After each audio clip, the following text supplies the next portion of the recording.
In the 1990s, Colombia was declared one of the most dangerous places on earth. The cartels were in their full power.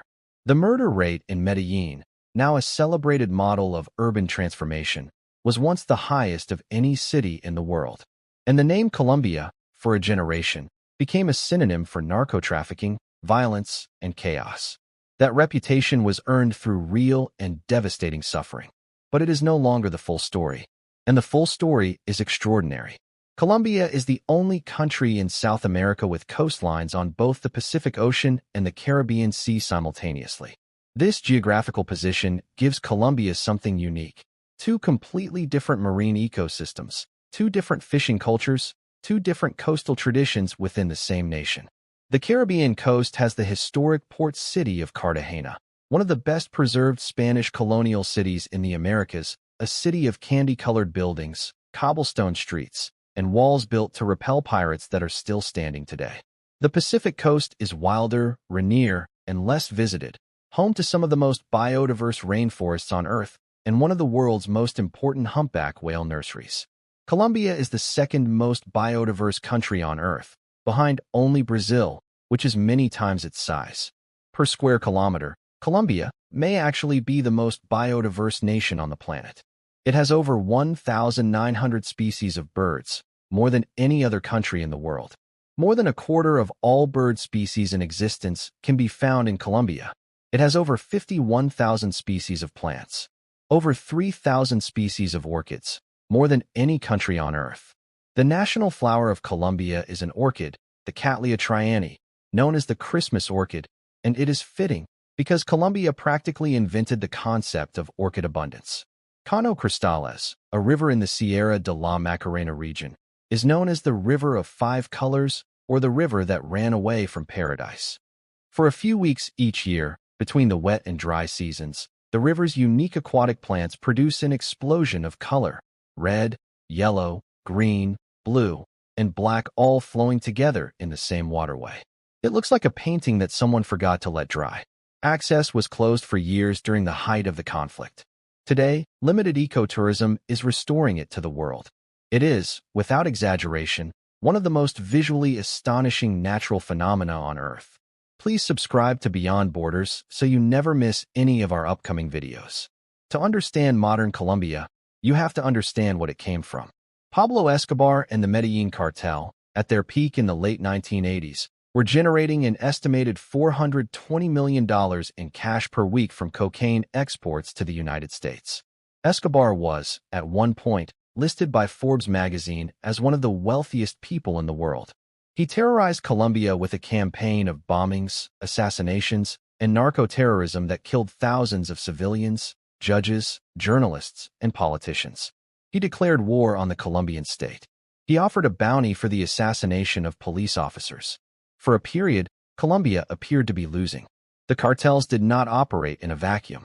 They existed within a Colombian society already fractured by decades of political violence, a conflict between leftist guerrilla groups like FARC and ELN, right-wing paramilitary forces, and the Colombian government that had roots going back to the 1960s. The drug trade supercharged every existing conflict. Communities were caught between armed groups, each extracting tribute, territory, and silence. An entire generation of Colombians grew up with checkpoints, curfews, and the sound of distant gunfire as background noise. What happened next is one of the more remarkable turnarounds in modern political history. A combination of factors sustained military pressure with American support, the demobilization of major paramilitary groups, a 2016 peace deal with FARC that ended over 50 years of armed conflict, and an extraordinary wave of civic determination transformed the security landscape of Colombia within roughly 2 decades. Medellin, the city where Escobar was born and where the cartel ran its operations, went from having a murder rate of over 380 per 100,000 people in 1991 to below 20 per 100,000 by the 2010s. It won an Urban Land Institute prize in 2013 as the world's most innovative city. The cable cars it built to connect hillside slum communities, once no-go zones, to the city center became a model for urban inequality reduction studied worldwide. Colombia grows some of the most celebrated coffee in the world. The Colombian coffee growing axis, known in Spanish as the Eje Cafetero, is a UNESCO World Heritage Site, a landscape of steep green mountains, cloud forest, and small family farms that have been producing coffee for over a century. Colombian coffee has a specific flavor profile: medium body, bright acidity, notes of citrus, and caramel characteristics that come directly from the altitude, the soil, and the microclimate of the Andean slopes where it is grown. The character of Juan Valdez, a mustachioed Colombian farmer with a mule, was created by the National Federation of Coffee Growers in 1958 as a marketing symbol. It became one of the most recognized brand mascots in the world, synonymous with quality Colombian coffee. Today, Juan Valdez has expanded into a chain of Colombian coffee shops that compete directly with Starbucks in Colombia and parts of Latin America. The icon became an enterprise. Colombia's economy is one of the 4 largest in Latin America, and it has one of the most diversified economic bases on the continent. Beyond coffee, Colombia exports significant amounts of cut flowers. It is the world's 2nd largest exporter of flowers after the Netherlands. Much of the bouquet you buy at a grocery store in the United States on Valentine's Day came from a farm outside Bogotá.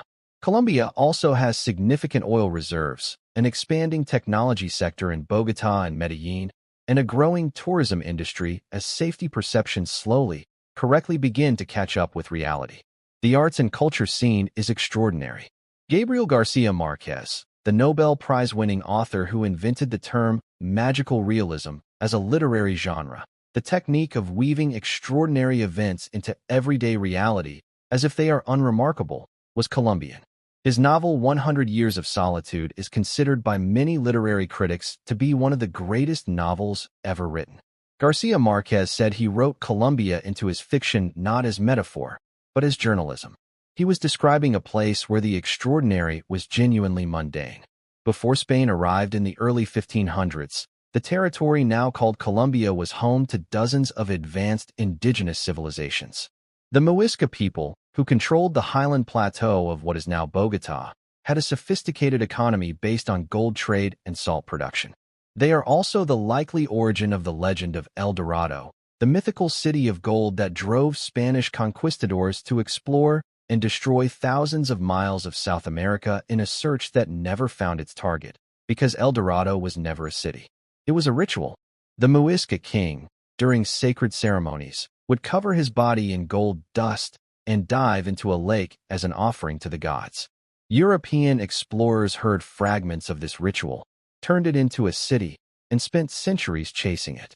The Tairona people on Colombia's Caribbean coast built one of the most sophisticated pre-Columbian city systems in South America, with terraced stone settlements in the Sierra Nevada de Santa Marta Mountains connected by stone roads.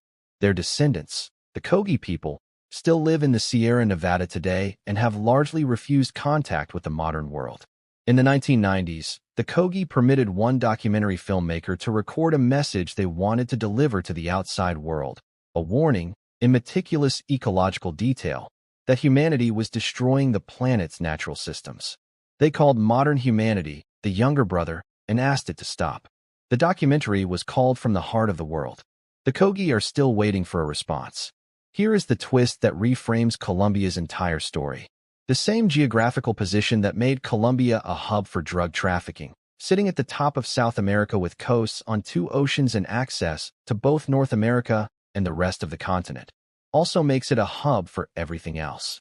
Biodiversity, trade, culture, migration, connectivity. The cartels used Colombia's geography as a logistics advantage. Now Colombia's legitimate economy is beginning to do the same. The same mountains that hid guerrilla camps are now producing specialty coffee that sells for $50 a bag in Tokyo. The same coastal waters that ran cocaine north now run container ships, tourist cruises, and whale-watching boats. Colombia's geography was never the problem. The question was always who would control it, and for what purpose.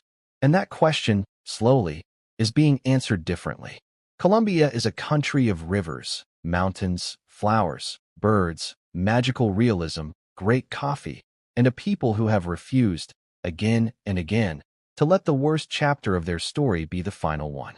If this opened your eyes to Colombia, share it. And please subscribe to Beyond Borders. I will see you in the next one.